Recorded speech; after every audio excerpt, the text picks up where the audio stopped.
The Filipino American Cancer Care now brings you On the Air with FACC, hosted by Josie Moralidad Simon, Emrich Vicente, and Ed Logan. Good evening, Pilipinas, or good evening, America. Ito na naman ako. Yung time zone natin sa Pilipinas at Amerika ay talaga namang, it's very confusing. But anyway, welcome to PHLV Radio Show On the Air with Filipino American Cancer Care. Ako po ang inyong lingkod, Josie Moralidad Zaiman. Today is October 23, 2020. And next week, magkakaroon ng Family Bingo Night, virtual Bingo Night ang Filipino American Cancer Care. And we are still selling the bingo cards para sa ating mga kababayan dito sa Amerika, and this will benefit 3 cancer patients in the Philippines and in the United States. Now, we would like to welcome ang ating mga co-hosts, of course, sa PHLV Radio, ang ating big boss na si Johan, and sa Maryland, si Emrich Vicente, and sa Virginia, dito sa Lorton, Virginia, ang co-founder ng Filipino American Cancer Care, Ed Logan. Hi guys! Good evening. Pasensya na kayo, nagkamali na naman ako sa greetings. Alam ko naman, tulog ko lang tayo sa tulog, but you know what? It's another amazing night and morning that we will have an honor to share an amazing story. So Emrich, I think, was really a great event that we had with Zumba, and now we're gonna have a virtual bingo. So absolutely. Well, good morning, Pilipinas. Good evening. I said good afternoon. Good evening, America. Na good afternoon ka, ha? I know I did. See, binuo ko na kasi ganun. No, I'm really excited because this month we've been celebrating our loved ones who survived and became a victim of breast cancer, and then last month it was our children's cancer cases that we talked about, and it's just the full month of really good events, and I'm really excited about in next week. Next weekend is our bingo. The FACC Virtual Family Bingo Night. Emrich, isa ka sa mga host. I know. Pero may isa ka pang kasama. Ay, may dalawa kang kasama. Oh my gosh. Ate Josie, the mother of Jokoy, is gonna be our co-host. Is gonna be my co-host. And Kuya Jun. Yeah, si Burudong Takbong. Burudong. Si Burudong Takbong. And sa ating virtual bingo night, may mga celebrities tayong bisita. Like Geneva Cruz, and then yung beauty queen from Republic of the Philippines, 2018 to 2020, Excelsa de Jesus, at itong bata na 6 years old childhood leukemia survivor, Lucia Dacanay Smith. And ang Friction Live. Oh yeah. Friction Live is great music, great sounds. It's amazing. Bumili ka na ba ng mga bingo cards? I ordered 2, didn't I? Oh yeah. Padadalhan pa kita ng 2 sets. Okay. No. Yeah, of course, my family members are gonna play. Ang gwapo mo ngayon, Emrich. Oh, Walang-wala si Piolo Pascual, oh. Ano, Ed? So, we have a guest, and we can't wait to hear about her story tonight. So our very esteemed co-host is gonna be yes, I'll introduce esteemed co-host and Logan. Sure. So our guest tonight and this morning in the Philippines, no other than Leonora Luisa Cabili, but people knows her and call her Len. Okay. And it's an honor to celebrate my cancerversary, they call it, 5 years. Yes. Today. And this is a great gift that Len will be joining tonight. And I know it was sad that, supposed to be, our original plan was to showcase her here for a fashion show. But no, God has different plan, but we will use this radio show to really tell her amazing story. Okay, so Len is born, okay, in Iligan City in part of the Mindanao, and she was, loved the culture of Philippine culture and very proud of how our culture weaves in our daily lives. Okay, especially fashion. So she graduated, of course, one of the top school in the Philippines, in University of the Philippines with technology, fashion is her major. And she actually completed another master's in entrepreneurship in one of the best school in the Philippines, as well as the Asian Institute of Management.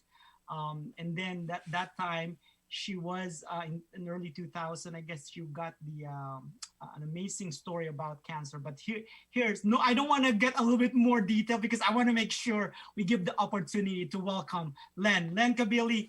Welcome to our. Yay! Hey, Thank you so much. Thank you so much for having me. I look forward to sharing my story with all of you. perfect. Mhm. Well, And we are very excited, no, na makita si Len dito sa Virginia, DC, and Maryland para sa launching ng Filipino American Cancer Care. yeah, we are really excited for you. Can So you I guess imagine na Emerich, Filipino celebrity designer, Marian Rivera at Lucy Torres lang naman ang kliyente. amazing. It's amazing. And listened earlier to some of the stories and read some of the stories about Len. I'm actually curious. Really, I couldn't wait to ask you this question. Um, when you were a child, when you were 7 years old, 10 years old, have you ever dreamed that what are your expectations? What do you wanted to be when you grow up at that age?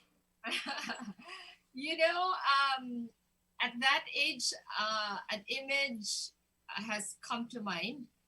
I would.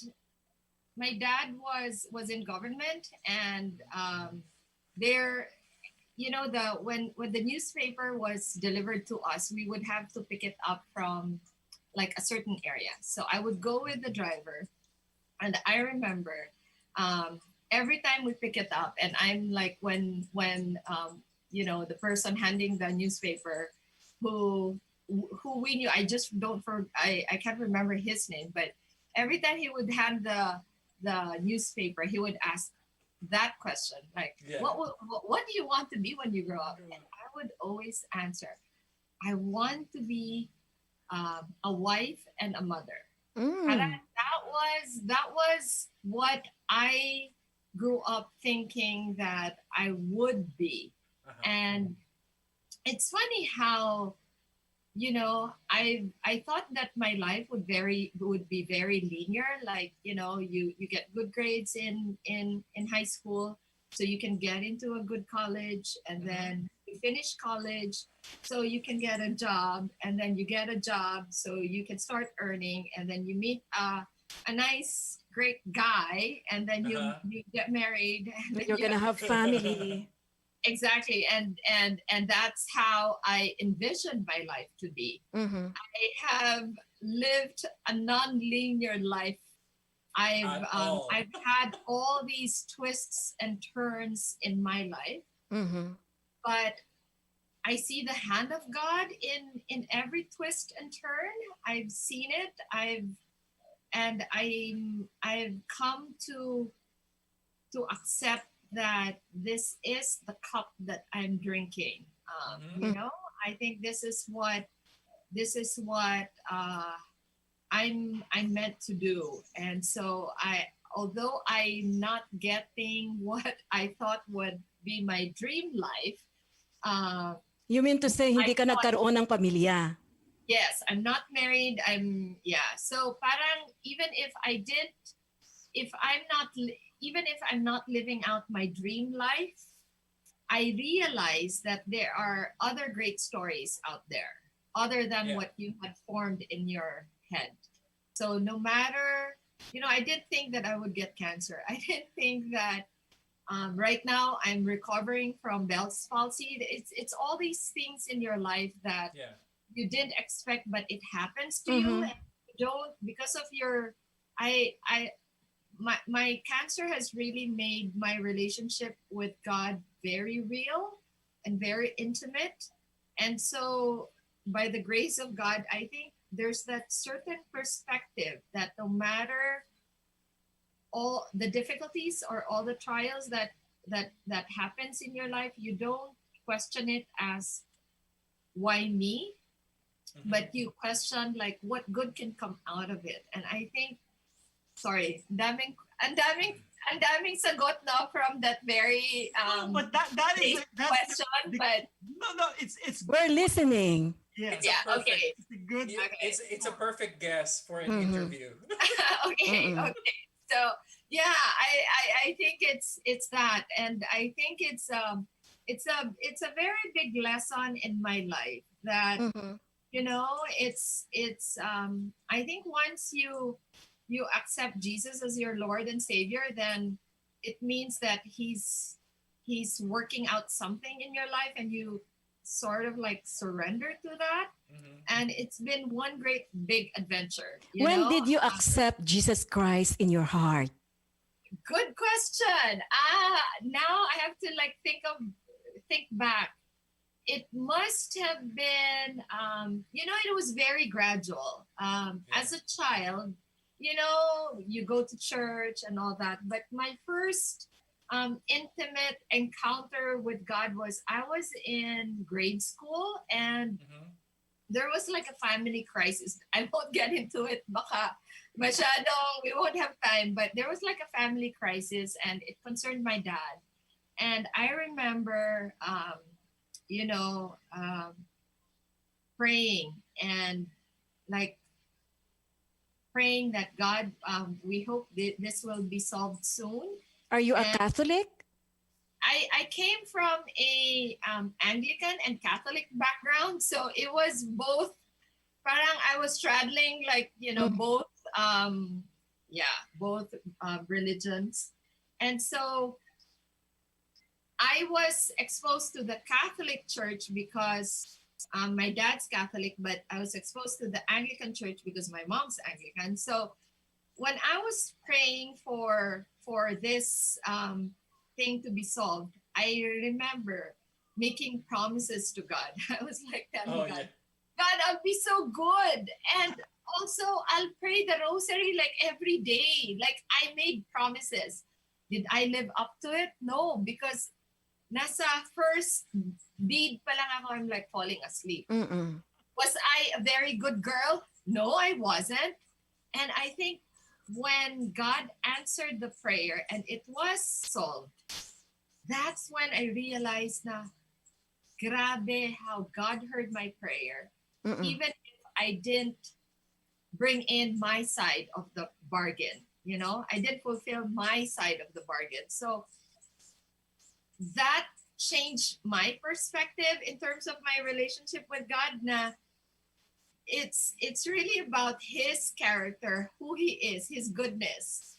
We'll always fail. We'll always not live up to it. But God is such a loving, is such a patient God, and that it really again reflects on His character. That in the end we want to be more like Him and less of us. So I think that was like the start. But I didn't realize until much later that I had to physically accept Him as my Lord and Savior, and that came in much later on, probably 90. I would say 90. Gosh, I'm trying to get the numbers. 90. I think it came in mga 97, 98, 99. But it was a very gradual process. Even before I accepted Jesus as my Lord and Savior, I was teaching Sunday school. So I was very involved with the Anglican Church. I was in the vestry. I was. You were very active in the church. Yes, I was very active in the church. But But I realized it's good to have like a date when you verbally said, okay, um, and even after that, even up to now, you're constantly in this um, um, process of being transformed, right? It's not a one-time thing. It's a daily decision to either choose the world's way or to choose God's way. Every Mhm. day, you're always confronted with that choice. And it's always like you have to be intentional with choosing God's way. You Mhm. know, that's So what nang I ma-diagnose ka ng cancer, where was God? That was in 2000, in 2000 eh. So So how I did would, you plan, just to our listener? yeah, How did like that particular? I know it's flashback, but yeah, sometimes it's just good to just give the framework for our listener. yeah. So when you where were you when you heard the word big C, and what Okay. was the first word that came to your mind? Because those are the common of people, but at the same time, different reaction, different impact in their when they hear the word big C. Yeah. So I was working for my mom that time, and I was living a very self-absorbed life. Like I didn't care about like consequences. I was just like spending whatever I earned, I would spend or even like overspend. And I was really coming from a very selfish lens back then. And I think I think that was happening inside. But what people could see was like, oh, she's basically like she's not a bad person, but she's like a good person. But what people did see was what was happening inside, inside you. at, Mhm. inside me. So I was that kind of person. And I remember the temperature in the world was much like lower. So I could still wear like turtlenecks in October in the Philippines. So October to like December, January, I still have the turtleneck. I'd wear it. It's thin naman, so I'd wear it. And I could feel that I was being like strangled. There was something in oh, my throat. so one of the So it signs. took a Okay. while. That was a sign. It took a while. And like probably like 6 months later, I ended up like, going for treatment. And it was around my birthday, like it was July. Mhm. And I went to see an endocrinologist who was my cousin. And she basically just asked me, oh, why don't we do a biopsy right now? And I was like, okay, fine. Did a biopsy. And the results came out the day before my mom's birthday. So that was Wow. July 18th.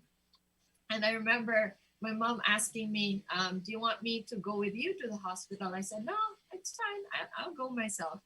I went, and little did I know that because she sits in the board of St. Luke's, Huh? yeah, somehow she pulled strings and found out what the Correct. result was. Before So you did. before I did. So I went, and I remember on my way to the hospital, she Mhm. came home and she was crying. And this was her birthday. So I said, Mom, why are you crying? And she made an excuse. She said, oh, my friends are not greeting me. And so I had to text my best friend, Kiko, can you greet my mom? Oh Because she's so my sad. I goodness. didn't realize that she was sad because of me. So I went to we were having like dinner later on.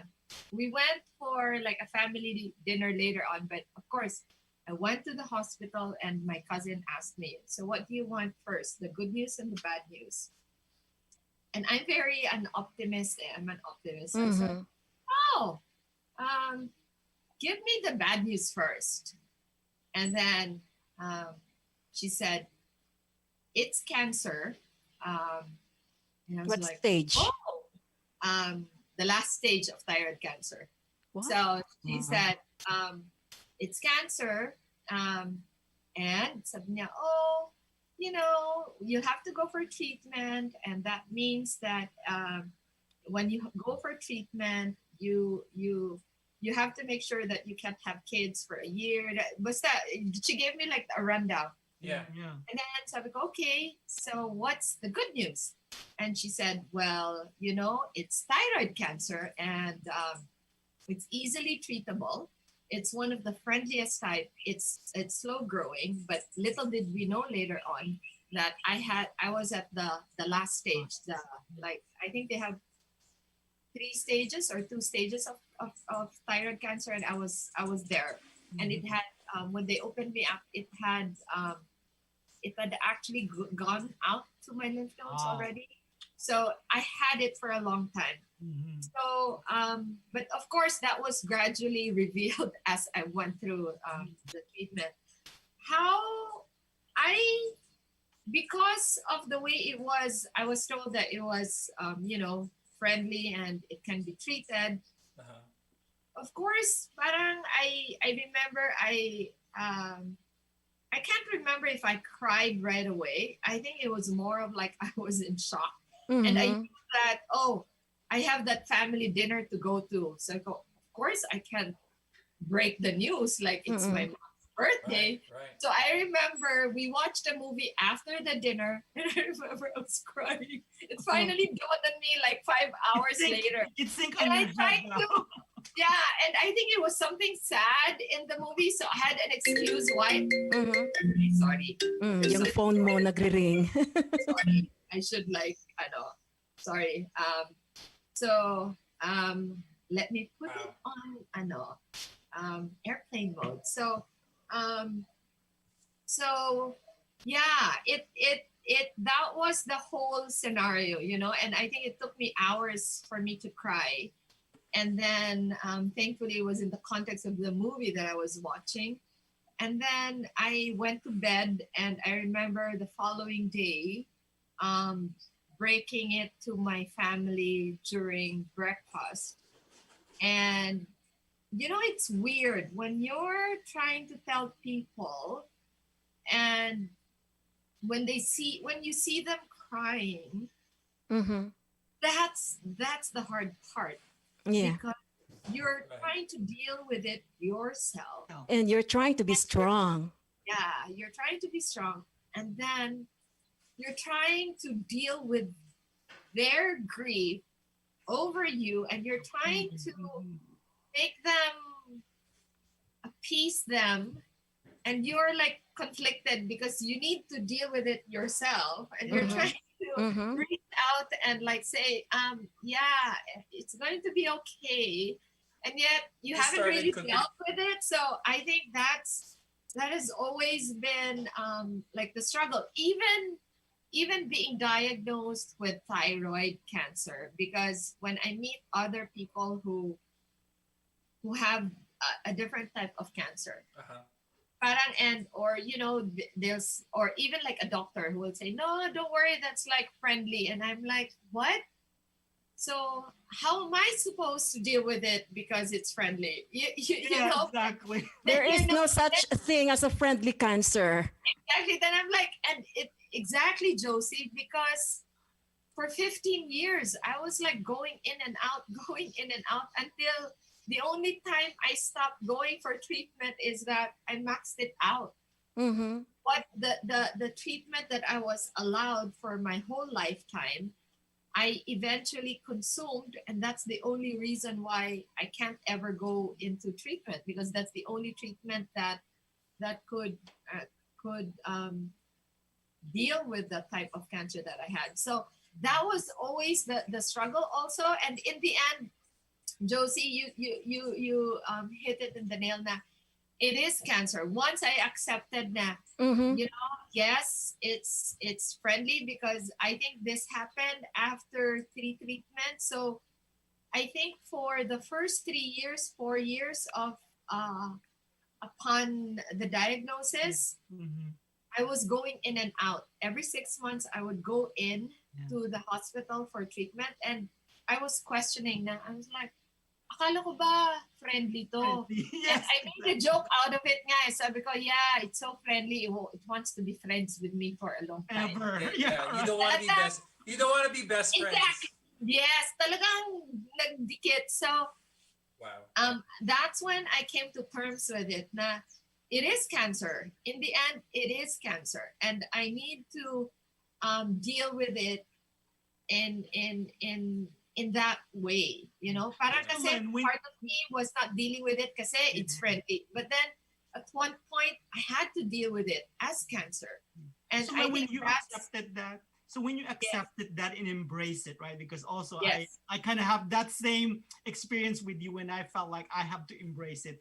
So would you consider that cancer is one of the lowest point of your life when you embrace Was it already? yes, it became compounded with cancer. It just, you know, it forced me to deal with the other things that were happening inside me, Mhm. that were manifesting in actions that were more visible. But it really forced me to deal with what was inside. And I remember I was reading, you know, at that point I was a Christian already. So I was, you know, going into the practice of reading the Bible every day. And I remember when parang I started questioning na, oh, akala ko ba this is like friendly? Why am I still going through treatments? And there was a verse from the Gospel of John. I think it's like 4 or something. I should look for the specific verse, but I do remember what he said, that the sickness will not end in death, but God will be glorified in it. And I Mhm. remember when I was reading it, I knew God was going to use my cancer for a greater purpose, that Mhm. something good was going to come out of it, that That's I right. end up glorifying Him. Mhm. And and cancer even made really in a way hasten the process for me to hit rock bottom, because in when was this, so I was diagnosed in 2000. In 4 years, or I think it was in the next 5 years, that I hit rock bottom, that I felt like I had to step out of the family business, and I felt okay, I'll do what I love to do. And it was really teaching kids. It was like education and fashion. So I was like dabbling in both. And I was just messing up with my life. Like, you know, I think I needed to hit rock bottom for me to start going up, going Realize, somewhere. exactly. And I By the way, remember what kind of treatments did you have? Did you have a surgery, I had radiation, surgery. chemotherapy? Yes, I had a surgery. They took out my thyroid, and then I had radioactive treatment, and Iodine. that's when you're isolated for a week, and then, you know, it whenever I'm off my medicine, because they took out my thyroid, so I had to take medicine. So every time they take me off, that's when I gain like 15 pounds in like weeks, and then they treat me, and then after being treated, it takes your body like a month or 6 weeks to kind of remove all the water retention, and then you go back into your and Yeah. then you basically have like 2 to 3 months now you're semi-normal, and Semi. then they take you off again because they want to measure the level of cancer in my body. So it was every 6 months I was going for treatment. Roller coaster. I was like going through a roller coaster that eventually um, brought me to the rock bottom moment in my life. And this was when I felt like the only place that I could go and have some privacy. I was staying with my mom then, was to the bathroom, where I could lock it and I could be alone. And I remember, you know, I was on the floor and I was crying, and I was, you know, crying out to God and saying, "Oh God, I want to go home to Iligan, to my dad, who was in Iligan and close to my dad." And I felt like I really wanted to go home and be with him. And and then I could really feel and hear God telling me that I am your father too. And because I didn't have money to go fly to Iligan. so, so God had to tell me that you don't have to fly. I'm your father too. You don't have to spend. It's solved. I'm your father. Um, and I remember when I heard that, I stopped and I said, "No, okay, it's me and you then from now on. Mhm. We'll have to do this together because I really can't do it on my own." And I stood up and I wiped my tears and I kind of said, "Okay, so what do we do now?" And that's when I came to terms with the things that were wrong in my life, the things that I was doing wrong in my life. I had to admit it, and I had to be aware of like how I needed what I needed to make necessary changes. But of course it took, I'm still in that process of like Oh, changing. yeah. You cannot deal with it in a big scale. I think God will only ask us to look at what is present and only reveal a few steps, a few images that could help us get through the day. But I think God and my faith has taught me, like you just deal with the little things first, little things, and then it adds up to a bigger whole. But keep your eyes on what's on your plate, and Focus. and Yeah. and Mhm. focus on that, and then things Okay. get better. Now it's 9:32. Stay with us, Len, and we're going to continue our interview. For the meantime, we are going to dedicate a special song para kay Len Cabili. Uy! Our guest singing artist, hindi ako ang kakanta, Len. I was Ang hoping kakanta sa you later si Emerich. But this time may isa muna from Singapore. Her name is Grace Ann Nicole Pedrano Tinoco. She is a 23-year-old youth leader at Jesus Our Shepherd International and currently based in Singapore. She is a worship leader and a Sunday school teacher as well. She is a graduate of Bachelor of Science in Psychology and aspire to help the children and youth thrive for His kingdom. She started serving the Lord in worship ministry at a young age and is still joyfully serving the Lord, hopeful for what God has in store. Ladies and gentlemen, we have Grace and Nicole Pedrano Tinoco.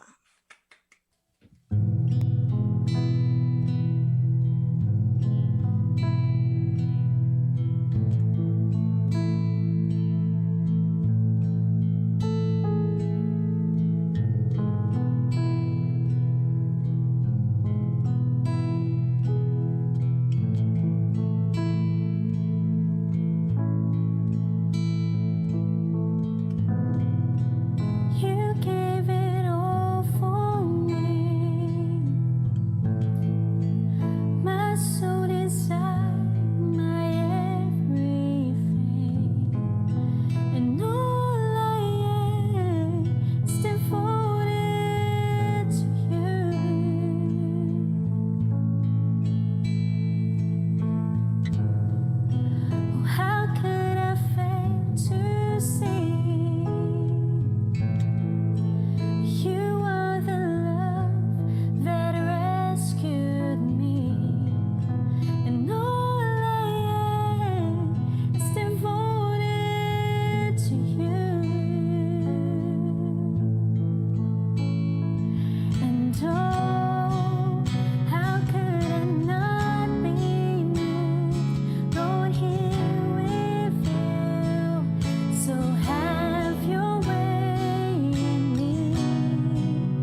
Thank you so much, Grace and Nicole Pedrano Thank you so Tinoco. much. That was Such a really good. beautiful song coming Very from beautiful voice. Grace Ann. I just Now, wanna yes, just wanna specify and thank them. They're the one who also one of the many churches and friends of mine who prayed for me during my battle of cancer 5 years ago. They did a prayer vigil for me, and I felt like this song is also speaks to Len, so that's why I requested this song to play for her as well. and So I you hope are Len likes. celebrating your cancerversary. Yeah. And you know what? Ang gustong-gusto ko dun sa kanta niya, sinabi niyang, how could I fail to see you? You are the love that rescued me. Diba ang ganda? Now, Emmerich, you have the floor really now. Yeah, no, welcome back to our show. We are talking to Len Cabili today. And so my question for you, Len, continuing our conversation, how's the family after they find out and you know, the whole family, you tell them they found out that you have a thyroid cancer and you're going through this. How is your family's interaction? And They how did were they react to? Yeah, they were very, supportive in terms of moving forward. Of course, they were very worried, but at the same time, I think, when you're faced with something like that, and Filipinos are very family oriented. You really get your, strength from your core family. So I think, well, that's one thing I really appreciated. I think I became closer to my siblings and much closer. Not that How I many was. siblings did you have? We're five. We're a total of five. I'm the youngest of five. So I have one brother and three other sisters. So yeah, parang it was good to go through that knowing that you had the support and the prayers of your family. So that helped a lot. And that's really a resonating theme for every guest that we had here. The Filipino culture, that support with the family support system is really an amazing gift that we experience as a Filipino and Filipino Americans. So, but I just want to a little bit sliding and connecting, how did you find this passion for fashion and how you link this cancer? Because I want to make sure our listener kind of understand a little bit history of how this, the design, your love of fashion. And you are now one of the best fashion designers in the Philippines. And you know what? Nakita ko sa CNN Philippines ang picture ni Len kasama si Tory Burch. Yes. And last Zumba, we had a purse that's made by Tory Burch as our gift. So that's And why you know what? I asked this question. Yeah. Ed, bumili ng kanyang mga damit si Tory Burch. Yeah. If you can give us a little for our listener understanding of how it connects. So yeah, when I was sharing about I had to deal with a lot of things that was inside me. Yes. And I think when you're struggling with that and when you're, and I'm sure anyone who's had cancer can relate that when you're given the verdict that you have cancer, then it's almost like death becomes very real. And it's almost like you're given a ticket already. Wala pang date of departure, pero binigyan ka na ng ticket. So I really started thinking. At ikaw yung unang pasahero doon. Yeah, ako yung pasahero. And, I really started accepting that, at some point I'm going to die. And made me think that, okay, if I were going to die soon, what would I want to be doing?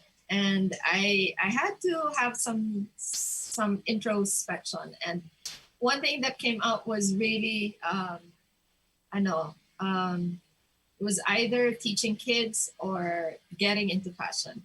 But the more I prayed, the more the word fashion would come out. Yeah, yeah. And I struggled with it a bit. And because I know fashion is a very competitive industry and it's like a cutthroat industry. And I didn't want to be part of that. I remember the point wherein I surrendered to God na, okay, fine, I'll do fashion, but meron pa akong condition. But it has to be a certain kind of fashion. I don't know what it is, but it has to be a certain kind of fashion. I remember saying that, not knowing that it would take years for that certain fashion to be defined. Yes. And I went about, like in 2006, I took a sabbatical. A friend of mine graciously gifted me with a free trip to New York. And I was like, yay! So I spent time with my friends and my sister was based there. And I think that's where I kind of,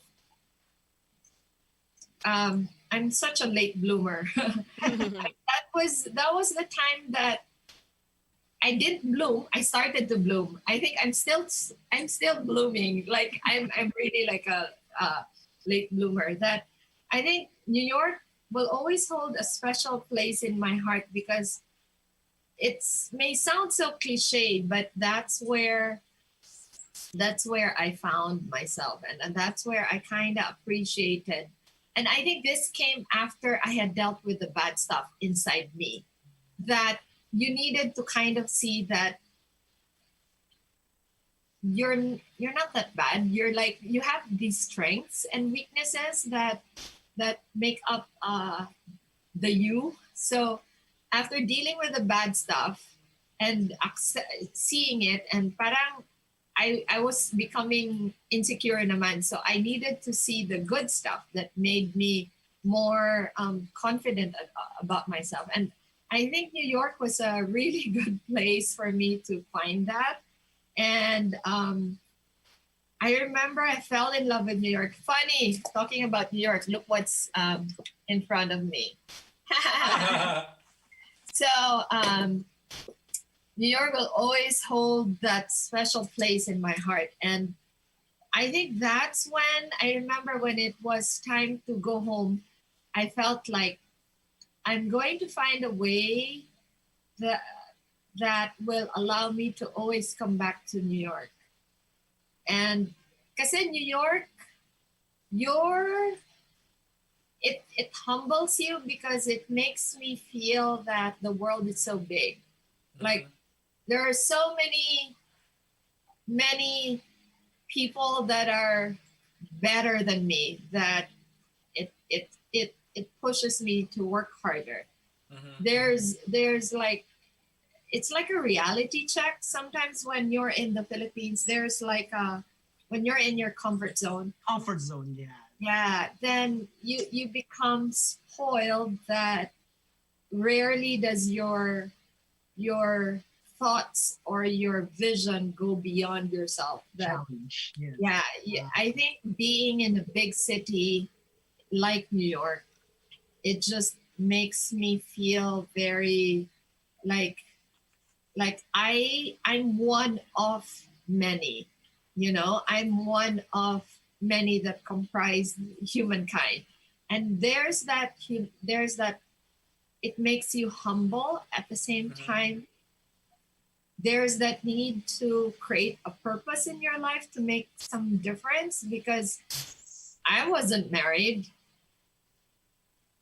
even back then. Like I wasn't married then, or parang it just planted that seed of like, what's my purpose in life? And I think that's when I started praying about what I was really meant to do.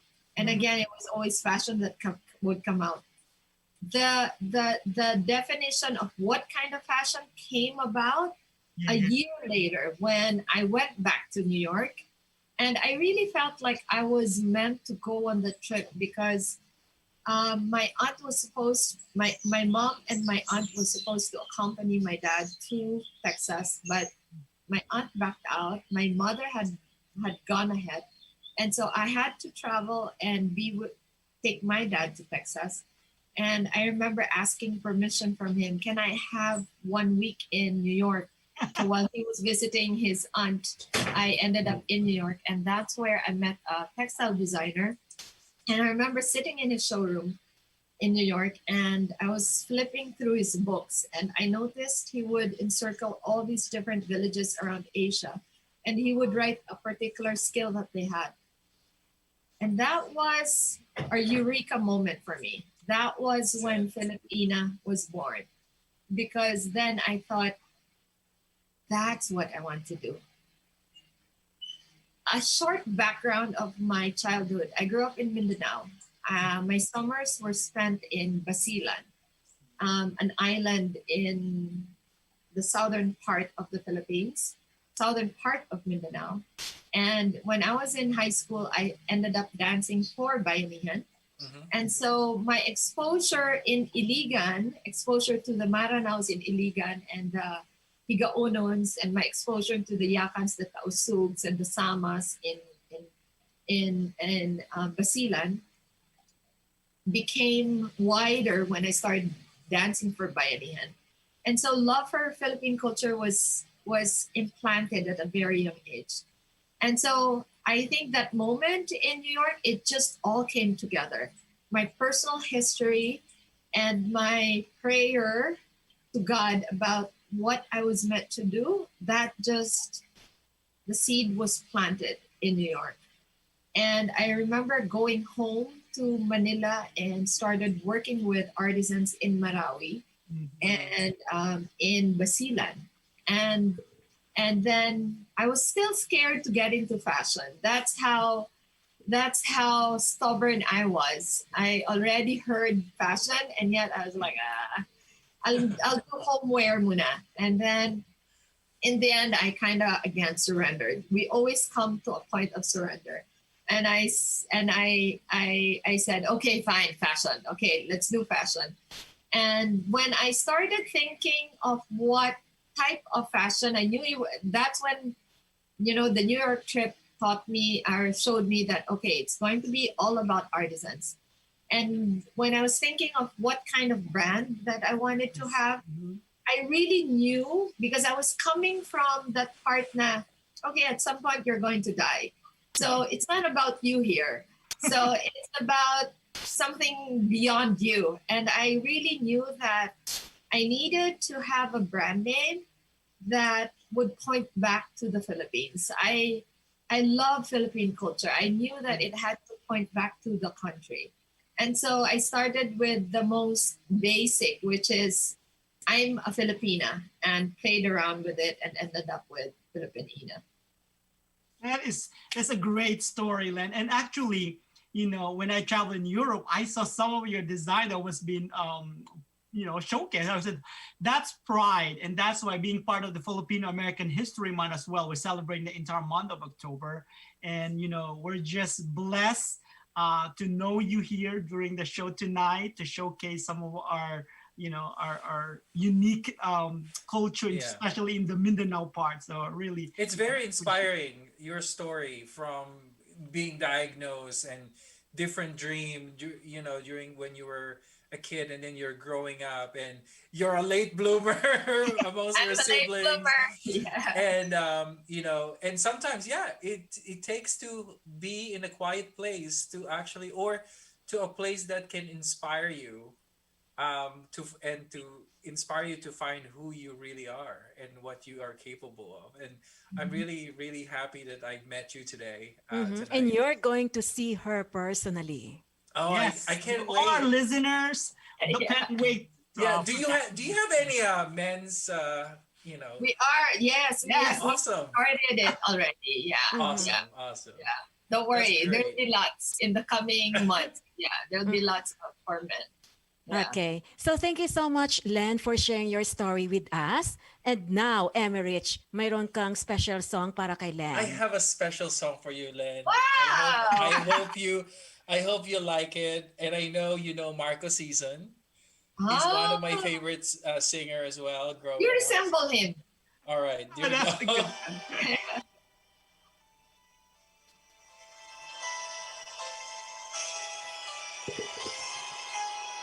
Can you hear the music? Yes. Yes.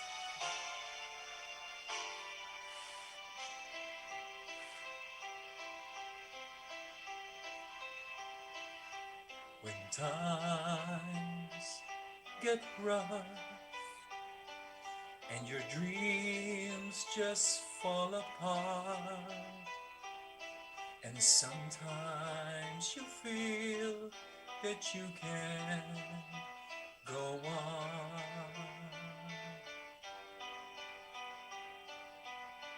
Be strong, hold on, for my love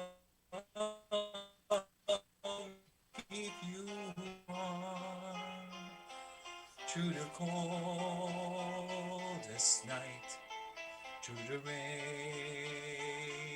through the storm. When friends turn their backs on you and you're so helpless you don't know what to do, I'll be on your side to comfort you. My love will see you through.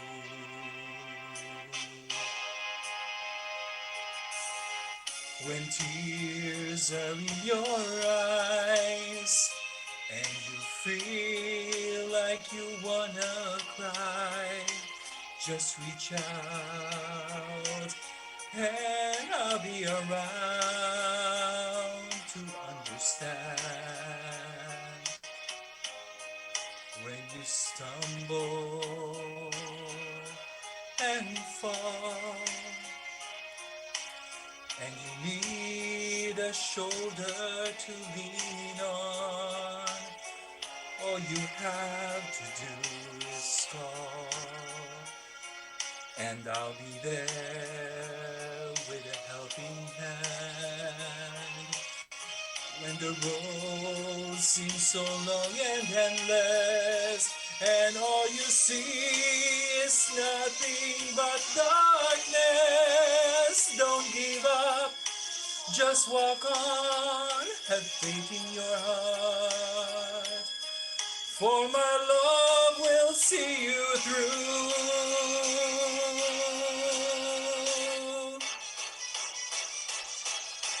My love will see you through. When you reach for your star, when you cross the deepest sea, when you climb the highest hill, my love will always be with you in everything you do, in every step you make, in every road you take. Don't be afraid to follow your dreams, for my love will see you through.